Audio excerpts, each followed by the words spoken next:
রং খেলার আগের দিন হঠাৎ করে ভাবলাম যে সবাইকে তো রং মাখাবো, কিন্তু রং কি আর খাওয়াবো না, তাই তৈরি করলাম আইসক্রিম।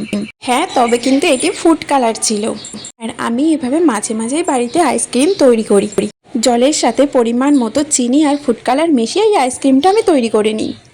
আইসগুলো অর্ধেকটা জমে যাওয়ার পর কাঠিগুলো গুজে দিই আর তারপর সকলকে পরিবেশন করে দিই যখন পুরো জমে যায়। রং খেলার দিন সকলে কিন্তু আগে রং খেলে তারপর স্নান করে। আমি কিন্তু ফার্স্ট সকালে স্নান করে নিই। স্নান করে আমার আরাধ্য দেবতাকে সবুজ রঙে রাঙায়িত করে তারপর আমার সন্তানের গালে রঙিন রঙের ছোঁয়া দিয়ে শুরু করেছি সবার সাথে রং খেলা। বরমশাই হাটে গেছিলেন, বাড়ি ছিলেন না, কিন্তু মিষ্টি পাপারও তর সইছিল না, তাই আমাকে শুরু করে দিতে হয়েছে।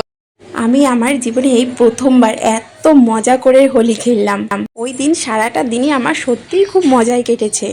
হোলি খেলাতে যে এতটা মজা আমি কখনো আগে জানতাম না আর ভাবতেও পারিনি। সত্যি নানান রঙের রঙিন হয়ে যে এতটা মজা লাগে মনে প্রাণে, তা বলে কাউকেই বোঝানো যাবে না যদি সে নিজে রাঙায়িত না হয়। আমি তো এবার বলবো যে সবার উপভোগ করা উচিত এই রঙিন দিনটা। আমি তো পুরো দমে আমার শৈশব ফিরে পেয়েছি।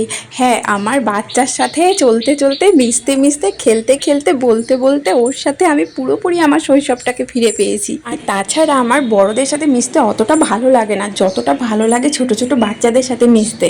বড়রা আমাকে যতটা না বোঝে তার থেকে অনেক বেশি ছোটরা আমাকে বোঝে।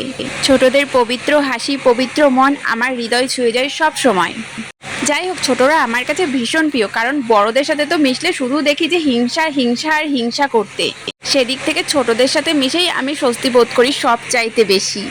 আমি আর আমার মিষ্টি পাপার রং খেলবো, তাই মিষ্টি পাপার বাবান যে আবিরগুলো এনে দিয়েছিল সেগুলো কিন্তু ছিল কেমিক্যাল ফ্রি।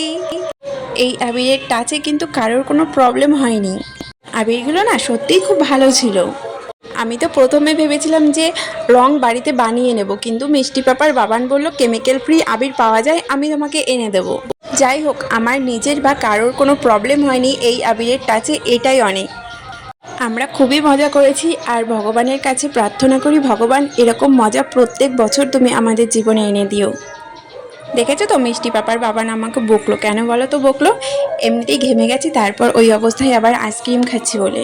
ও থাকে, একটু বকলে কিছু হয় না, সারা বছর তো আমিই বকি না, হয় বছরে একদিন আমাকে একটু বকলো, তাতে আমার মজাই লাগে। আমার মিষ্টি পাপাকে দেখো কত সুন্দর করে রং খেলছে আর কত মাস্তি করছে। ওর বাবান যদিও বা রং খেলার পুরো আদব কায়দায় ওকে হাতে খড়ি দিয়ে দিচ্ছে, তবুও কে বলবে এটা মিষ্টি পাপার হাতে খড়ি। ওকে দেখে তো মনে হচ্ছে আগে থেকেই সব জেনে বুঝে ফুল মাস্তিতে এনজয় করছে রং খেলা।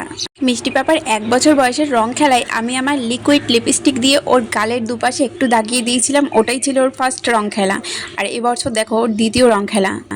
এখন আমার মিষ্টি পাপাকে কিছু বললে যথেষ্টই বোঝে, তাই আমি আর মিষ্টি পাপা দুজন মিলেই প্ল্যান করেছিলাম যে এবার আমরা হোলি খেলবো। আমার পরিবার নিয়ে শান্তিপূর্ণভাবে রং খেলার জন্য আমি ঈশ্বরকে জানাই অসংখ্য ধন্যবাদ।